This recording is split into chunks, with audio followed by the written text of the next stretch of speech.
Heather Kraus, for those of you that haven't been out here before, I'm the education and outreach coordinator for the property, so I've sent the emails, reminders and everything. And today we're gonna be talking about the Great Backyard Bird Count. So at Nemours, we do a lot, we have land stewardship with conservation research and also education. And so I feel like this really ties in well. It's not only connecting people with nature, but it's involving you in science. And it's a great way to kind of dabble into bird and bird ID. So if you're new to using some of these tools, this is the perfect opportunity for it. And hopefully you'll participate in the Great Backyard Bird Count, which is just like about a week away from now. So, so the Great Backyard Bird Count, or GBBC, is an annual event held right around President's Day weekend every year. So it's this 4-day global event, and anybody can participate. And it's a great way just to spend time watching birds, counting birds, and having fun outside, or even from your kitchen window.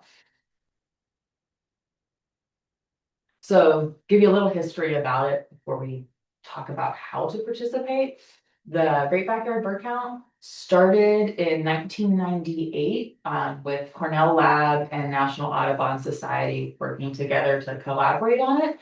And it was basically an effort to see whether or not people would want to participate in a count and submit their data. And it's been going on for 29 years now. So this will be the 29th year of the GBBC.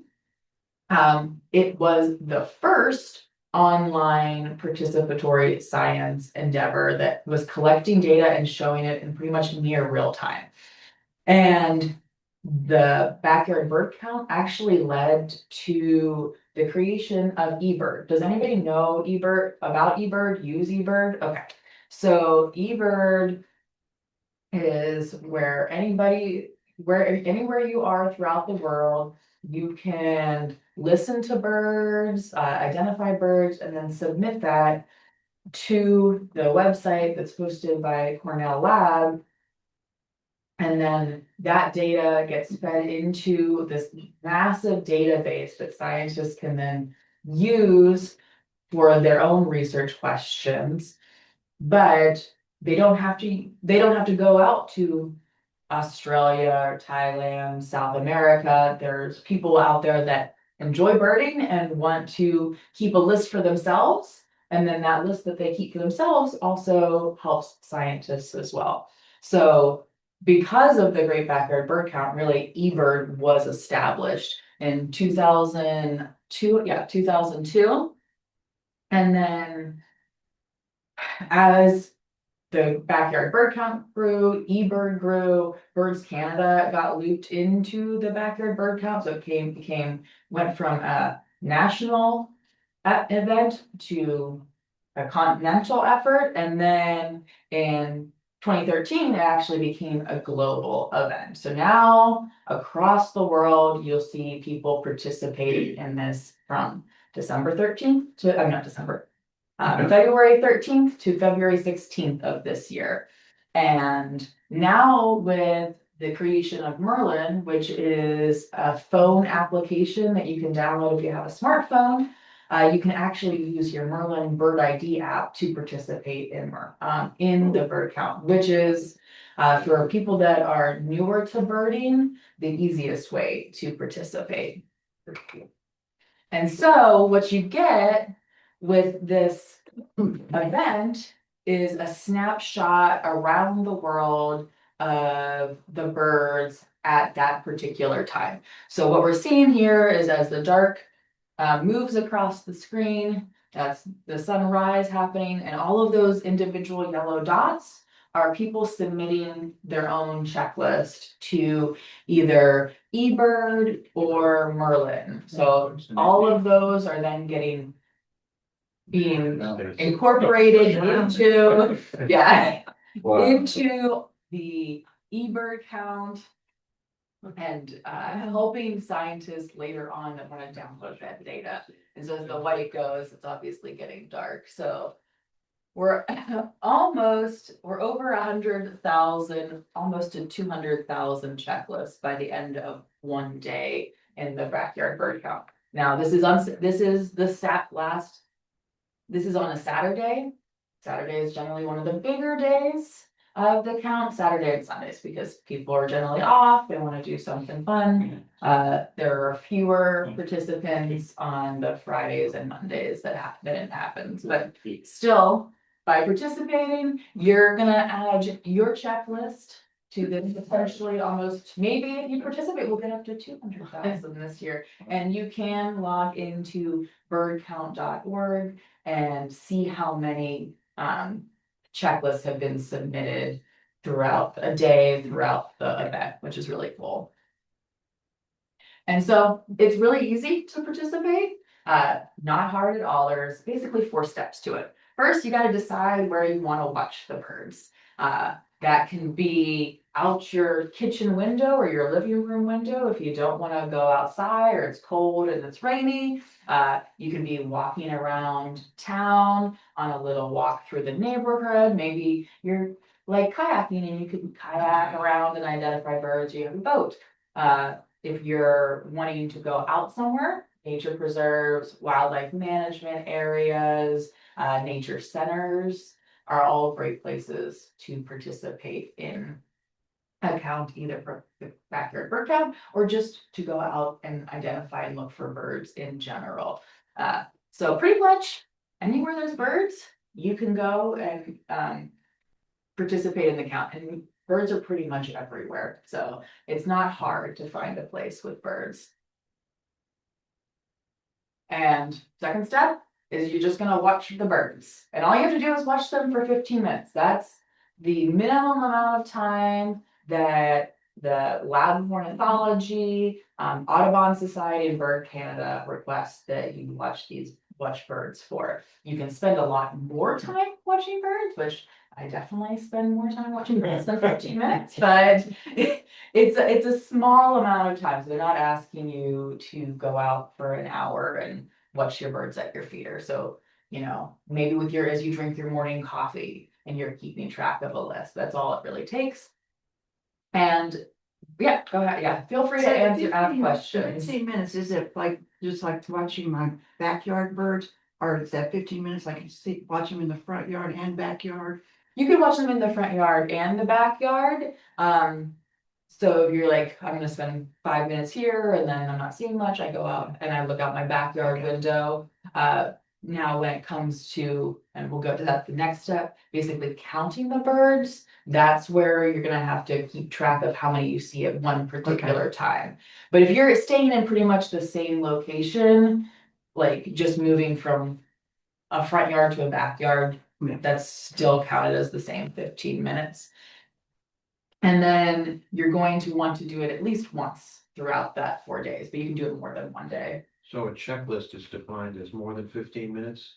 And it has to be over a course of a day, or is it over all 4 days? Is one checklist? Yeah, okay, good question. So what is the definition of a checklist? A checklist is 15 minutes at one location on one particular day. So if you wanted to participate on the 14th and the 15th, those would be 2 different checklists.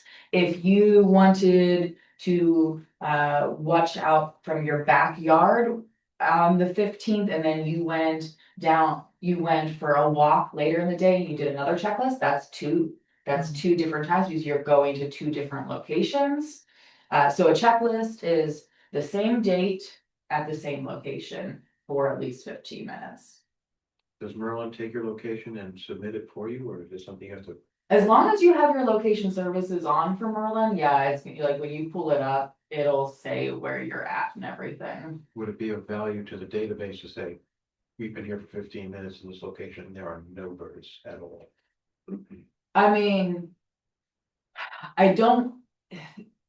you can do that with eBird, basically, say how long you're spending time, but with Merlin, you have to say like, this is my bird, this is my bird, so it's hard, I don't think there's a way to say. I've been here for 15 minutes and I haven't seen any birds at this location. But with eBird, you could theoretically do that. Now, I'm gonna say you're probably gonna at least find one bird in that 15 minutes. Just saying, Okay?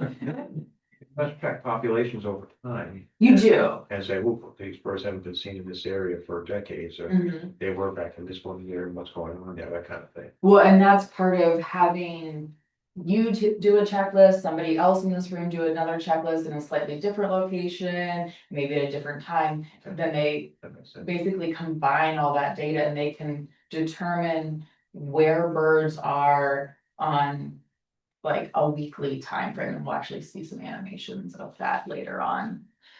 Any other questions generally about? With the checklist, if using the bird for listening. Mhm. What if you don't see the bird, you just hear the bird? You can still say, like, you basically, when you save that recording and you say, these are my birds, that That does count. does count. Okay. Yes. Well, you have to submit the recording.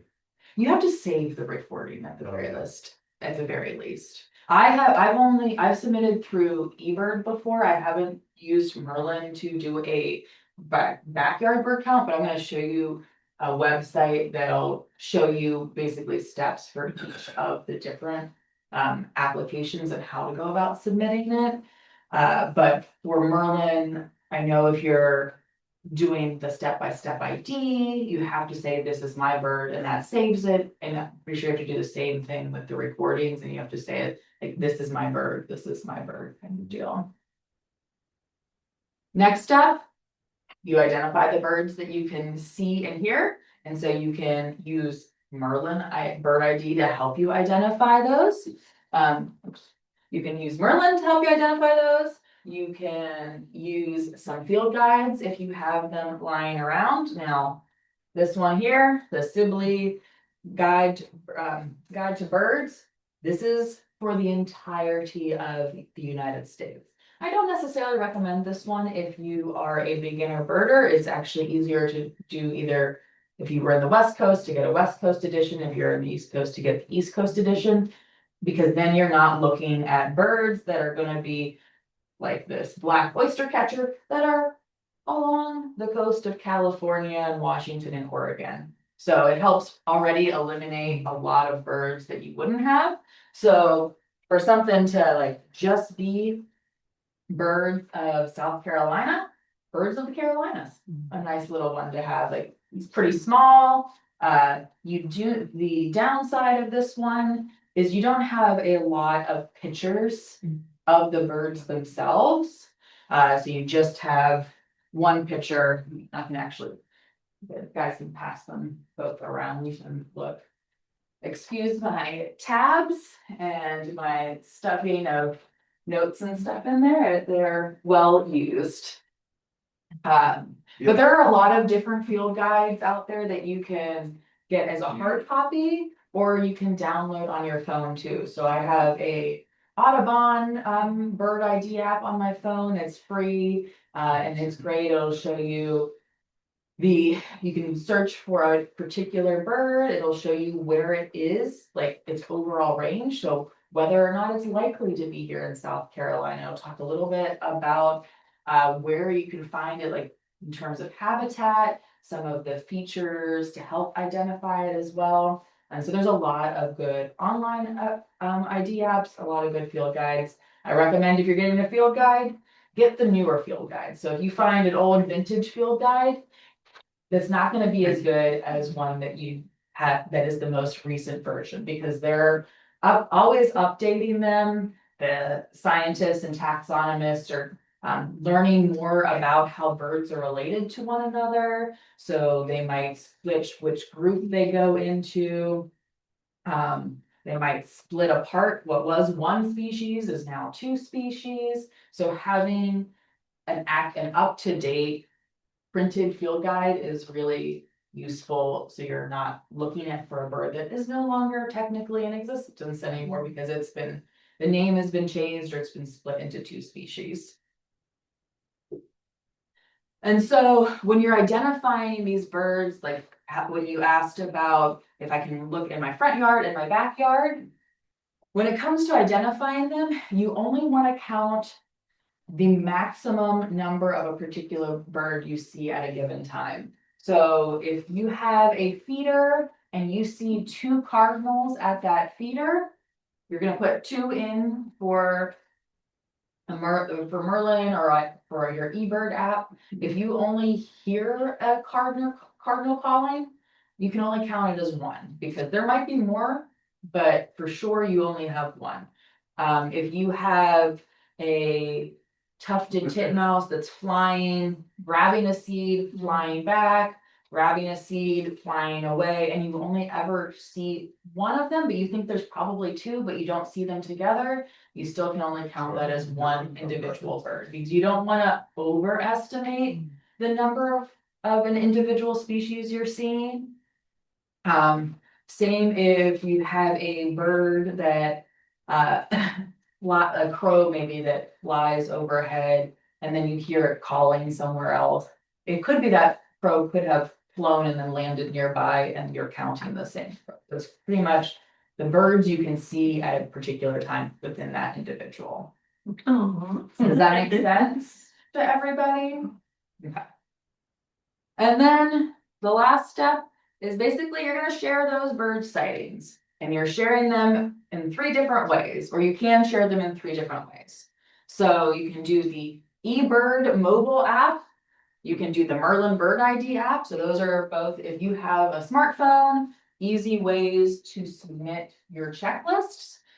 If you don't want to use a smartphone or you don't have a smartphone, you can upload them to the eBird website. Now you do have to have an account for using eBird, which they're easy to set up. But the Merlin Bird ID is the easier, beginner friendly application. And so you can go to birdcount.org, and it's going to have a lot of information, as well as like some fun videos and photos of past experiences. But they have a lot of valuable resources for introducing people to Merlin Bird ID, the eBird mobile app. So you can just click on, follow these, and it's going to tell you exactly what you need to do in order to enter your sightings. And I will send out a link to everybody with this. Nice, thank you. With this website, as well as a few others that'll give you some more information. I've kind of maybe other people have this question, but I have a lot of flocks of birds. And it looks like there's 200 grackles out there. Okay, which it can't happen for sure, right? Can't happen. An unfortunate situation. But how would you suggest counting those? I mean, if I just put, it looks like 200 to me. I mean. Yeah, pretty much. So when it comes to counting birds and flocks of birds, you usually try and count as one little tiny section of birds, and get an accurate estimate of that. So I'm like, I count here, and there are 10 grackles in this, what looks like, there's foot by foot size, and then there are like 5 of those areas, and now you're at 50 grackles. If you're out on like the water or on a lake or something, and there's a big flock of ducks, or cormorants. I've seen really big flocks of cormorants sometimes. Yeah, you're just going to count one part of the group, and then estimate based on that how many groups there are. And then with eBird in particular, they like to add, like when you get really large numbers, it's good to say, I saw a flock of like grackles up in the trees or something, to let them know that you didn't just add a 0 by accident. And it was like, it was supposed to be 20, and and you put 200. So I'll send this out. We're not going to go in depth over each of these right now. What's the difference between Merlin and eBird? Which one would you recommend? So Merlin is really good for helping with sound identification, for helping with just identifying birds. It has tools built into that application to guide you through identifying a particular bird. So if you're not extremely comfortable identifying birds already, Merlin's probably the better app for you. If you are confident with bird identification and like going out birding already, eBird's a great one, and it'll help, and it will keep track of your lists. It'll help keep track of the birds you have seen, where you've seen them, when you've seen them. So if you're interested in making lists of birds like that I've seen in my lifetime, maybe that I've seen in a particular state, that's going to help you create that list. But it is still pretty intuitive. Like they designed the apps really well, but eBird it's better if you know birds in general. Like you don't need to know everything about birds because nobody's going to know everything about birds. We're always learning. But if this is your first time and you like watching birds at a feeder, but you don't necessarily know all the bird names that are coming to your feeder, I suggest Merlin. And then if you do want to go out or if you don't like smartphones or you don't have a smartphone, you can use eBird on your desktop. You can't use Merlin on a desktop, but you can do it with eBird. And they also link to, if you want to just get an idea of the birds in your area, you can go to eBird itself and select a region. So we'll say Beaufort, South Carolina. And then it's gonna pull up all the eBird sightings throughout a given month.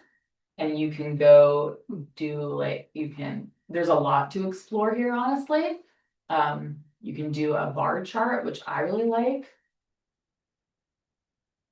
Because with these bar charts, where you see the green, that's the likelihood that you're going to see a particular species at a given time. So it's broken down by month.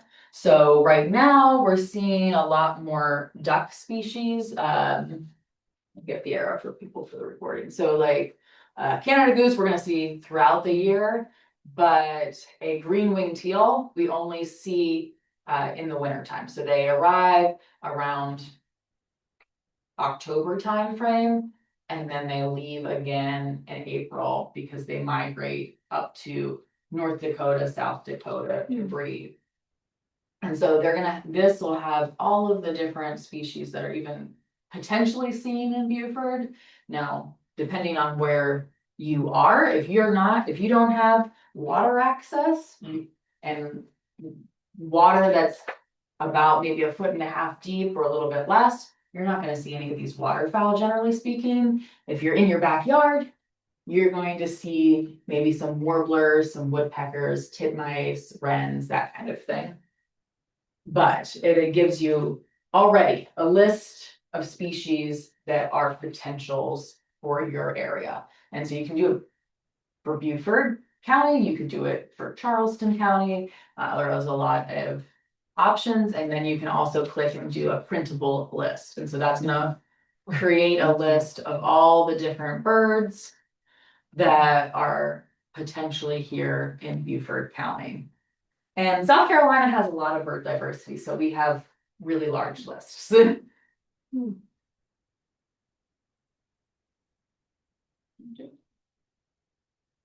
But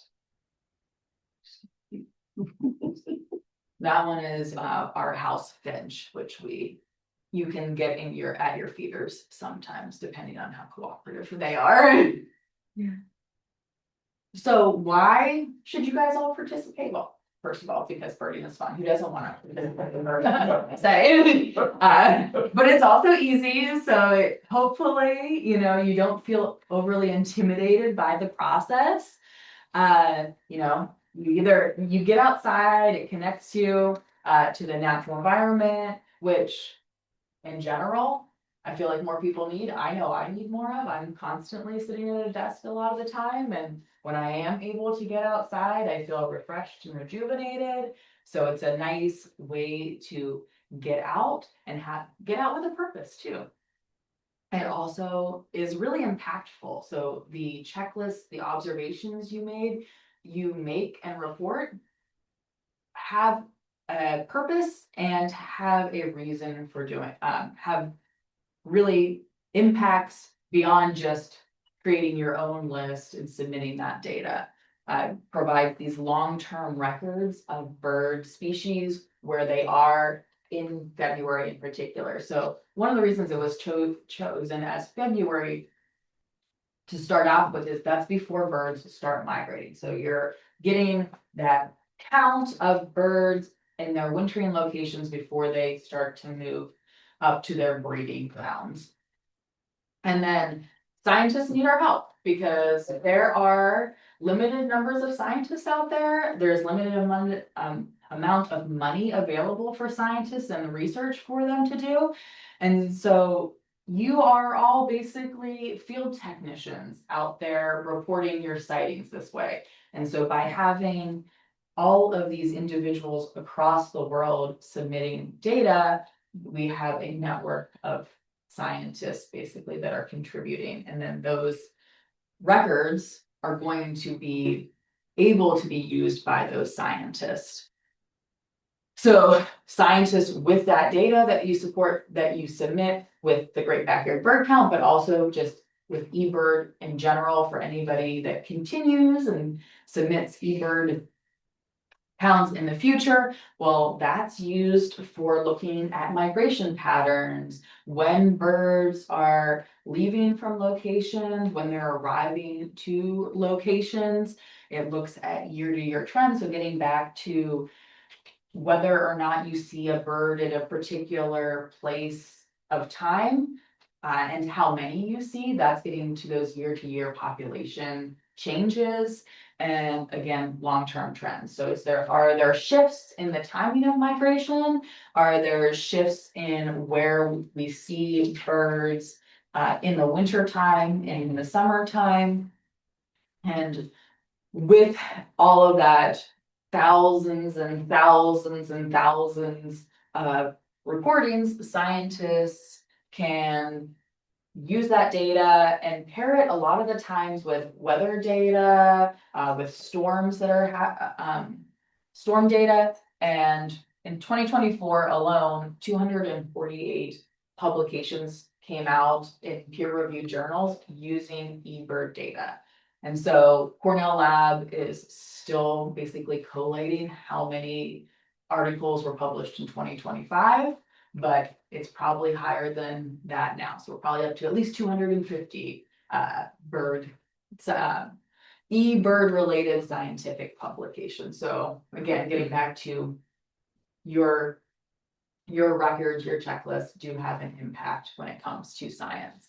And what all of those thousands of people reporting their eBird checklists or their Great Backyard Bird Count checklists, well, over a course of a year, you can get something that looks like this then. So we have this bird right here. This is called a yellow-rumped warbler. I think it's kind of descriptive of the name. It's got a nice yellow rump. A butterbutt? Yeah, butterbutt. Yes, exactly, a butterbutt. I'm supposed to continue. So you have the darker purple is where they are in highest numbers. And then you have the week of the year on the right-hand sidebar. So in December, they're down here in South Carolina, Georgia, Florida, Louisiana. And then starting around April timeframe, that's when they start moving further north. They're breeding up in Canada in these boreal forests and tundras. And then starting September and October, they're moving back here to winter. And so throughout that entire year, as people report sightings to eBird, that information then powers this animation, this abundance chart throughout the year. So really really cool. You can pretty much look up any bird and you're gonna get you can see an animation of this. I just pulled out one that we can see here nowadays in the winter time. Where do you access that? Okay. We'll go through it now. Go away. Look for it. For eBird, you're gonna go to eBird and then science. And then eBird status and trends. And let's do, everybody likes painted buntings, right? Yeah. Painted bunting. And so it'll pull up a map. First off, with just its abundance during different seasons. So you're going to get its year-round trend, where is year-round. You can turn on and off its breeding season. If you if it's the winter time and you just want to know where that bird is right now, you can do that. But then to get the animation that I showed you, you're going to want to click on this weekly. And all you have to do is hit play. And you're going to get that same animation just for a different species. So with painted buntings, what's really cool about them to me is there are actually two populations of painted bunting. So we have our eastern painted bunting population that's sticking around South Carolina. Winter is down in Florida in general. And then you have this other population that breeds in Texas area and is wintering in Central America. You can spend your whole day on eBird looking at trends.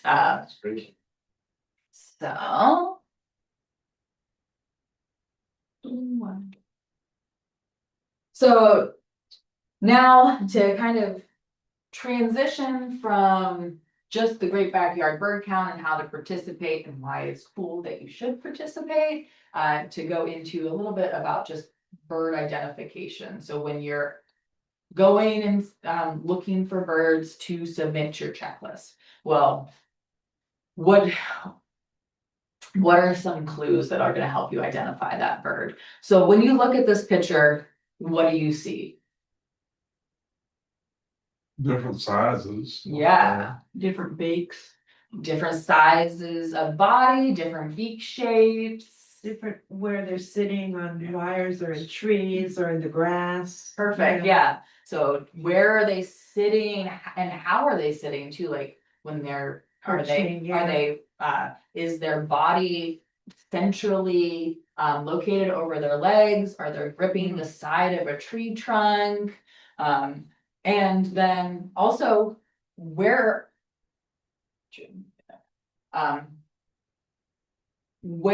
are they located? Are they in the trees? Are they on the side near a marsh area down here? Are they in this field? So all of these are going to be clues to help you identify birds. And you guys picked out pretty much all of them. So clue one is the biggest one that's going to help you eliminate a lot of birds is just size and shape. So with bird silhouettes, you get a good idea of the bill shapes are all different, body shapes. So do you have one that's really chunky and another one that's really slender, or does it have a long neck? Does it look like it has no neck at all? Does it have a long tail? Does it have a really short stubby tail? Are its wings long and pointed like this, or are they kind of broad? Those are all going to be clues to help you identify those birds. You might, when you're looking at a bird, you might notice the colors first, but that's not going to be the most helpful thing for you to identify the birds. It's going to be, first of all, figuring out what group that bird is, and then you can look at the color pattern from there. I was looking at their feet. And feet is also, yeah, Yeah. because some are gonna have really long legs, some Yeah. are gonna have short stubby Yeah, legs. they're cool. When it comes to color pattern, that's gonna be like another clue, but that's not gonna be generally your main clue that you're gonna use. So what's the overall plumage, coloration, like what's the impression of the bird is a good way to start. And Merlin really helps you with that because it's gonna, when you're going through that step-by-step guide, it's going to ask, say, okay, what day did you find the bird? What location were you at? What was the size of that? Like, what was the overall size of it? And then it's gonna get you to talk about what some of the colors you saw. So is it mostly brown? Does it have some buffy or some white? Is it blue and white? That's gonna help you guide it there. And then when it comes to field markings, that's another clue too. And these field markings, we're gonna skim on them, but there's a lot of field markings. There can be markings on your head, on the body, and the breast, on the tail. And so like the barring here, well, that can be barring on the breast, but it can also be barring on the tail as well. Does it have a nice yellow rump? Or does it have these what are called wing bars on the side of the bird? And let me minimize this. So for this bird here, you don't have any bars like this. This is a blue-gray gnatcatcher, Carolina wren. This is our yellow-rumped warbler again, tree swallow, and then a red-shouldered hawk.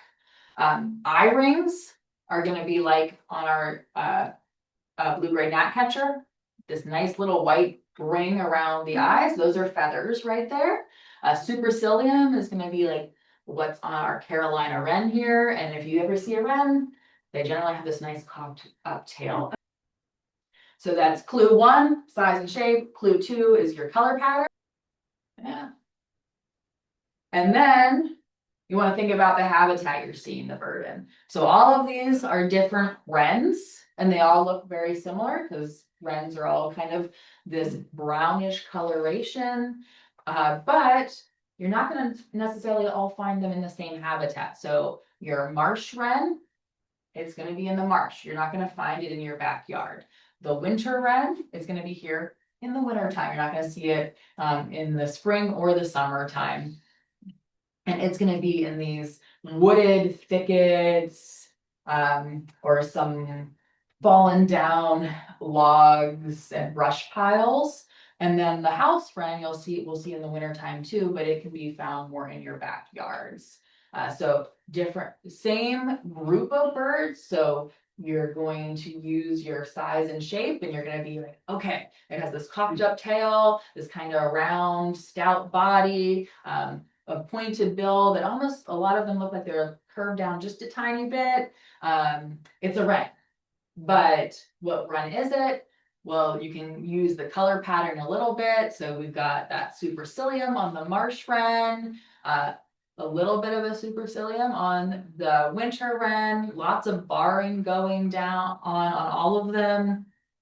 But then when you use the habitat, if you're out and you see it in like on the grasses in the marsh, it's probably going to be your marsh wren. If you're seeing it moving around some underbrush, out in a wildlife management area, a lot of the times it's going to be a winter wren. If you're seeing it by your house, probably going to be a house wren. And then the last clue that you can use is behavior. And so how does this bird perch? Like, so we were talking about when we saw that silhouette, how are they perching? Are they standing straight up? Are they up against a tree? What type of behavior are they exhibiting when they're feeding, when they're walking around, and as they're flying? So these are 2 different birds that we have the potential to see in the wintertime here. This is again our yellow-rumped warbler. This is another type of warbler. This is a palm warbler. And this palm warbler does this cool little behavior where it like wags its tail or bobs it up and down. So you might see them both together. But if you see that tail bobbing, that's going to be a really good indication that it's going to be this palm warbler and not a yellow rump warbler or some other type of warbler as well.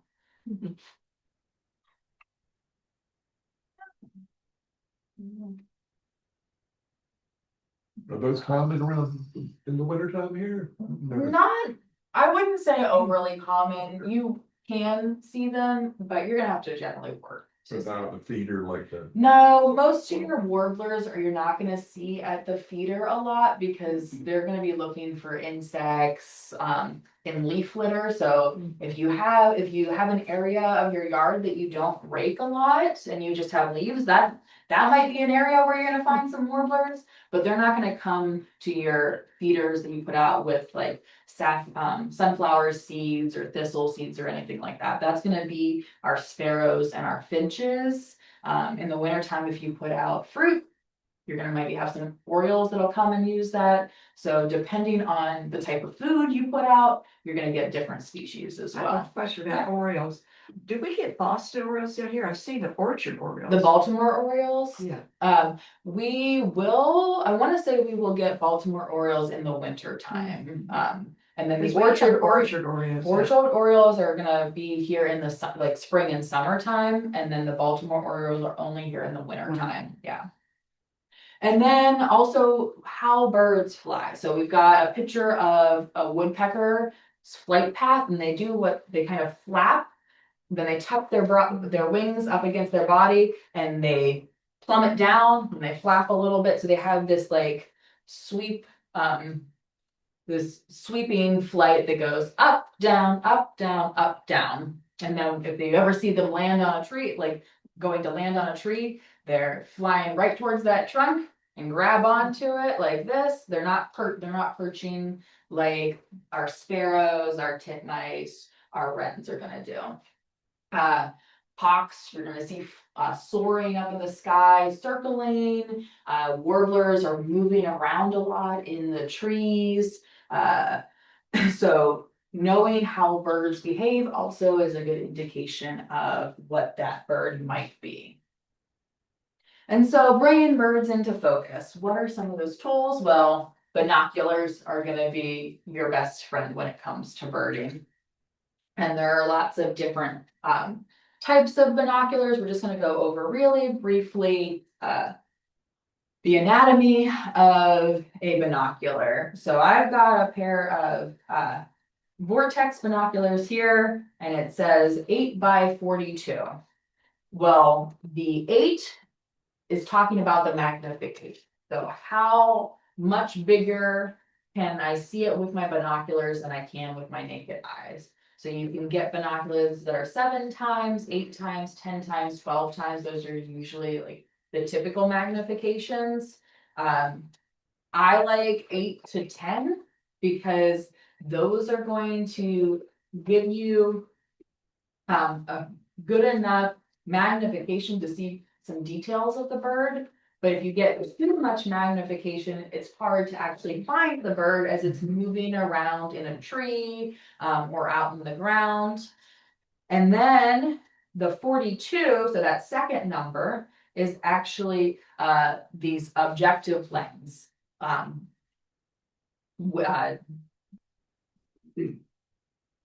diameter, yeah, diameter. Yeah.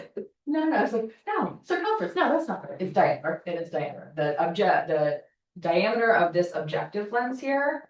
And the bigger that number is, the more light that gets let in through your binoculars and reaching your eye. And generally speaking, that's gonna give you a clearer, sharper image. And so you can have a lower objective lens. It's gonna get, the image is gonna be a little bit darker. You can have a higher objective. You might think the highest objective is gonna be the best, but sometimes that's gonna be a heavy binocular. It's gonna be clunky. So there's a balance between those two. And it depends on what you're using your binoculars for. Are you just having a little travel pair? You want them as light as possible. Then maybe you're gonna have a lower objective lens number, a slightly smaller magnification, and then it's gonna be very lightweight. If you have a one and all purpose binoculars, the 8x42 is kind of a nice general purpose. If you're trying to see birds from really far away, binoculars might not be your best bet.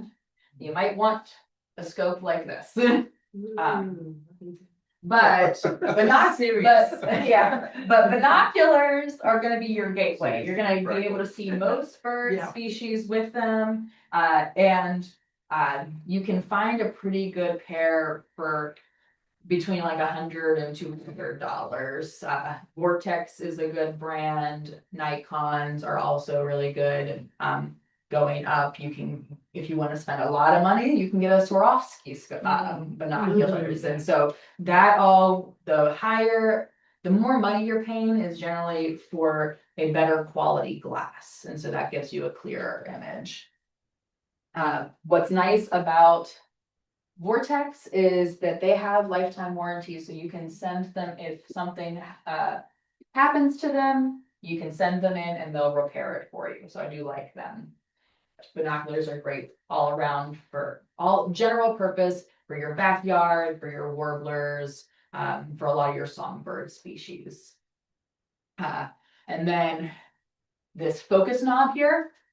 This is also going to be one of your best friends because you're going to be constantly having to adjust this focus knob as the birds are moving and hopping around locations. So as you turn it one way or another, that's going to make the image either more blurry or less blurry depending on how you turn it. So good to know where your focus knob is so you can adjust it quickly.